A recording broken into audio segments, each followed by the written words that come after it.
Is-settur turistiku wieħed mill-pilastri ekonomiċi għal pajjiżna se jkun mejjun minn programm ta' inċentivi finanzjarji maħruġa mill-Gvern li ammontaw għal 20 miljun euro.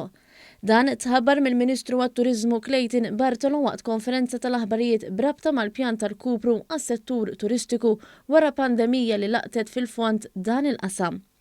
Dawn il-fondi se jitqasmu f'diversi skem li se jitħabru fil-ġimgħat u xhur li ġejjin mill-Awtorità Maltija għat-Turiżmu, fosthom fond ta' riserva bħala għajnuna s-settur tad-divertiment u l-festivals lokali. Niċeċ turisti oħra bħal dawk sportivi wkoll se jgawdu minn din l-għajnuna.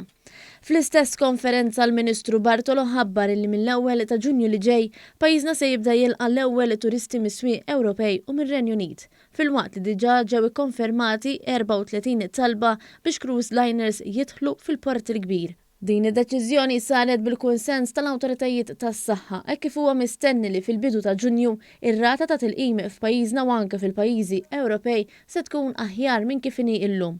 Il-Ministru għat-Turiżmu qal li l-Kummissjoni Ewropea qed tippjana li tħaddem il-passaport tal-vaċċin. Huwa qal ukoll li bħalissa għaddejjin diskussjonijiet bilaterali mar-Renju Unit dwar l-ivvjaġġar. Lan tagħna huwa dak li dan il-pjan ikun wieħed responsabbli u iffukat sabiex bekk deċiżjonijiet responsabbli u b'miżuri effettivi inkomplu nsibu il-bilanċ tant importanti li sibna matul ix-xhur li għaddew iżda aktar minn hekk nibdew naraw li din l-industrija tirkupra u tkompli timxi l qudiem. Il-Ministru għat-Turiżmu qal li l-ħidma matul il-pandemija ma waqfitx u saħaq li l-konnettività hija l-pulmun għat-turiżmu. Tant il 18 linja tal-ajru li 4 minnhom huma ġodda se jtiru minn u lejn pajjiżna. Fiċ-ċirkostanzi li nsabu fihom tal-pandemija, pajjiżna għandu 70% tar-rotot li kellna fl-2019 u dan għaliex il-ħidma komplet għaddejja.